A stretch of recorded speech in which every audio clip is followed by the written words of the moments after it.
Hey y'all, it's Lady C, and we up on a Sunday. Thankful that the Lord gave us another day, y'all, because things is crazy around here. I'm thankful. So me and hubby had a little itch. I've been watching a lot of people making neck bones. I can't even name off all the people that had them, but I know Coco Tellum had them recently, and they looked so good. I was like, I gotta get me some neck bones, either some neck bones or some oxtails. But we didn't find oxtails, but we did find neck bones. So here's a pack of neck bones we found, nice and meaty. These were only $3.02. We needed two for everybody in the house, so we got another pack of pork neck bones. These were $3.74. And if you see, they got a lot of meat. They got fat on them too, but they got a lot of meat on them. Hubby, now his family, they're from North Carolina. They like to eat pork tails. I do not eat pork tails. So we're gonna cook these, but hubby's gonna cook these separately. Cause I don't want them in my neck bones. Sorry, y'all. I know they say his family usually, they'll cook the neck bones and the pork tails together. I can't. This is not for me. So I'm gonna do the neck bones, and I'll show you guys. First of all, I'm about to clean these, and I'll show you guys that process.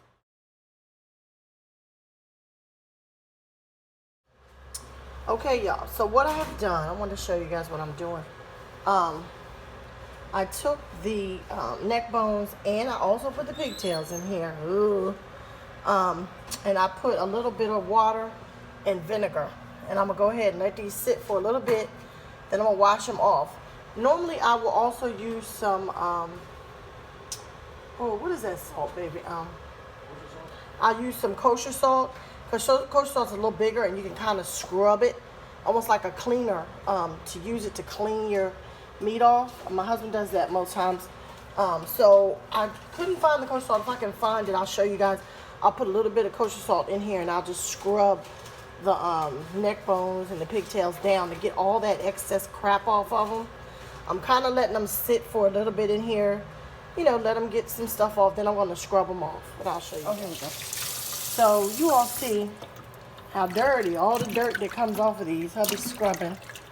I put a little bit of sea salt in there, because the sea salt is coarse and it helps to scrub some of the nastiness off.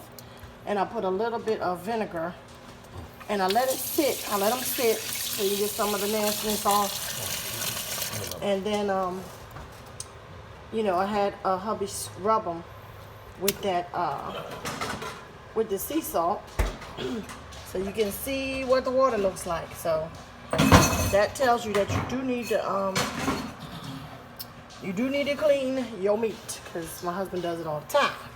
But anyway, so that's how we're doing that. And then he's gonna take these, once he finishes, rinse them all, and put them in the bowl. Let's go this way. I'll take that out, because I listen. And your meat is cleaner. You can take your pigtails and put them in the oven. Meat. Now, I don't mind, like, hubby's also taking off some of the fat. It has fat on them. I like a little fat on my meat, but you don't want, like, all fat. So, that's what they're looking like, you guys. And then we're going to add them to the crock pot in a minute.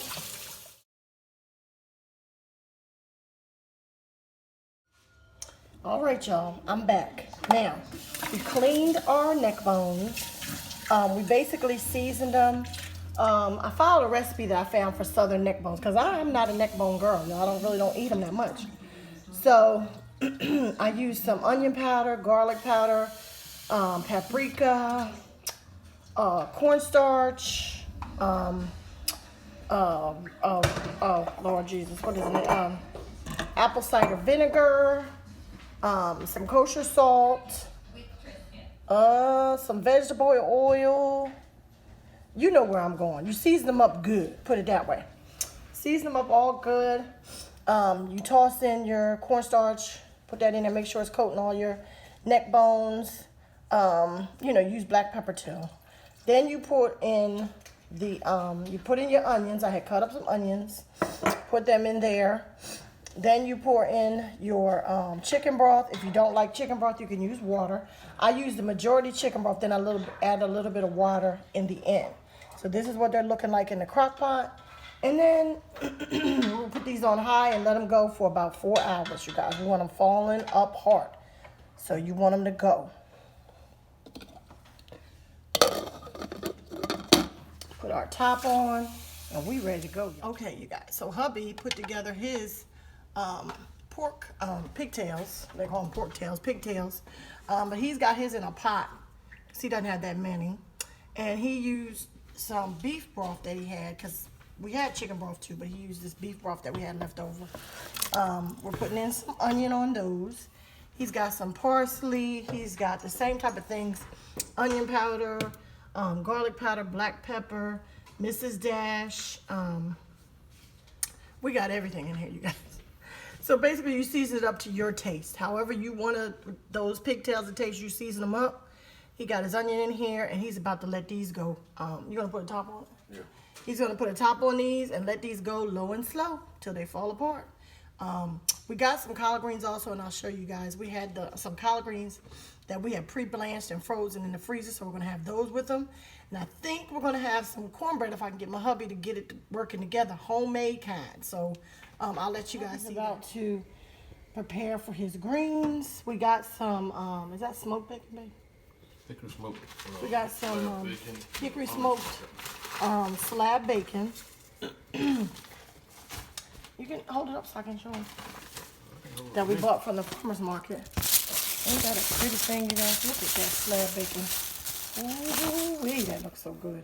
We're going to use this. He's going to use this for his greens. And we cut that up and put that in some oil.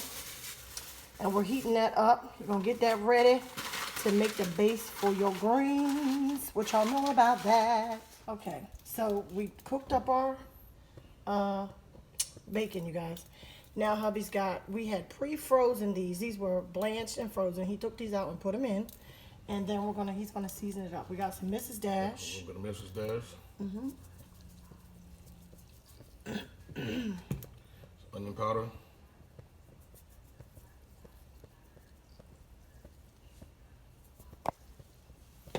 Garlic powder. A little crushed pepper. Some red pepper flake. Black pepper.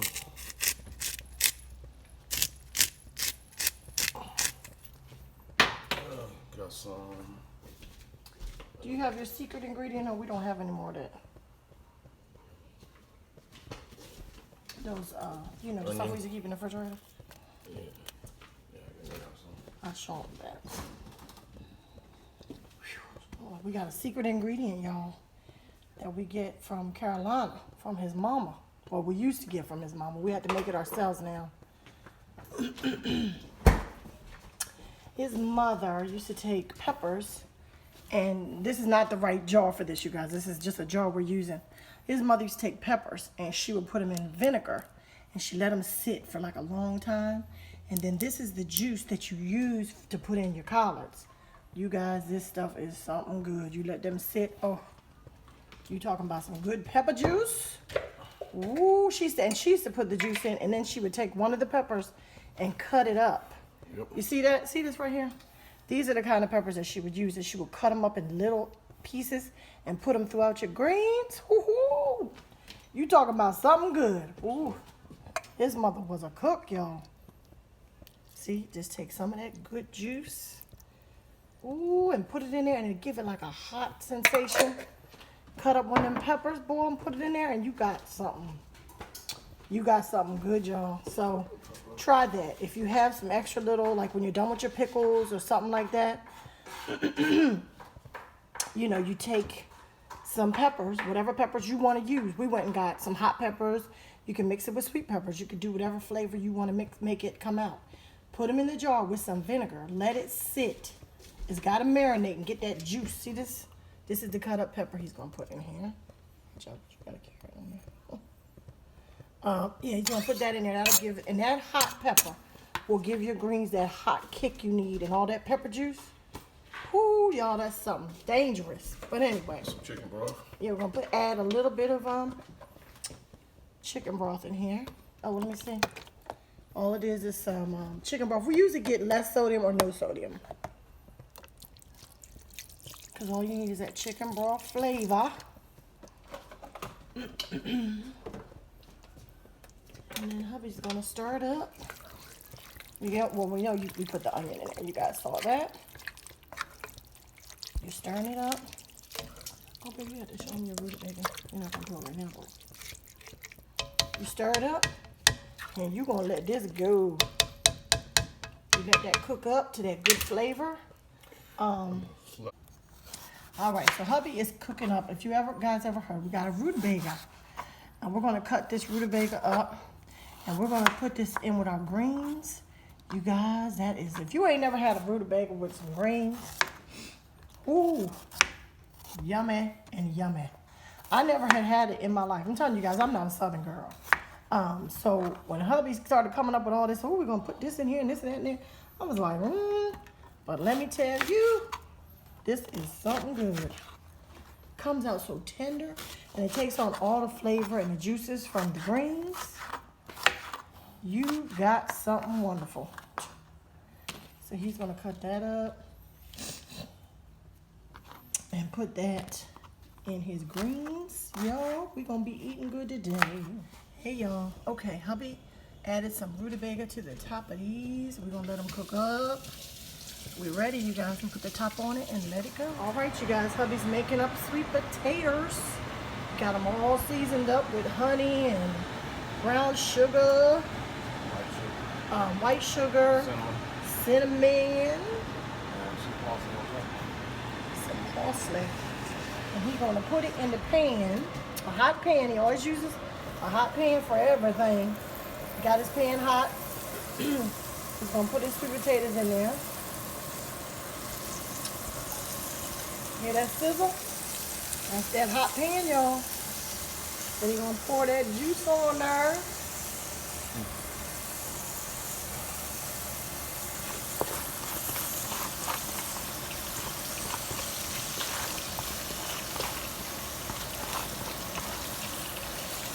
You guys, my house smells like a Southern kitchen. We got greens going on, we got pigtails, and we got neck bones. We got sweet potatoes. Lord, have mercy. All right, y'all, we got our sweet potatoes done. Look at that, y'all. That is a beautiful thing. We got our pigtails are going.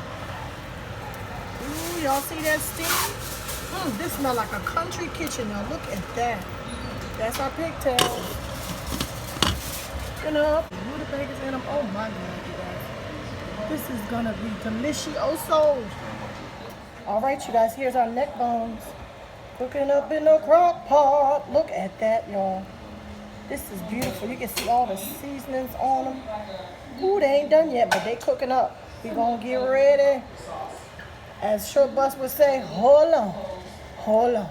All right, hey y'all, we're back with our Sunday Southern meal preparation. Okay, so hubby was gonna make it totally from scratch, but we were like, by the time we got done with everything else, we do not have time for that. So what we're gonna use the Martha White cornmeal mix. This is a little more like original cornbread. It's not as sweet as the other boxes, and this is self-rising cornmeal, so this is more like homemade. So we're going to use this. We're going to use the recipe that they have. So here's our final. This is what our cornmeal looks like. Our preparation for our cornbread.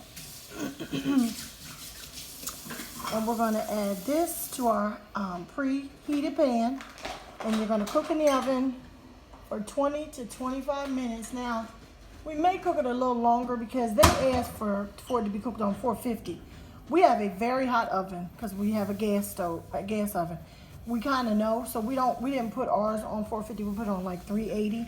Our oven gets real hot, so we just check it. If it's not done, we'll just take it out when it's done. There we go.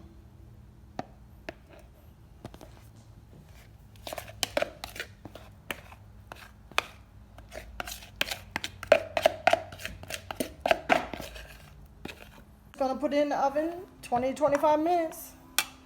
And it's gonna be what it gonna be.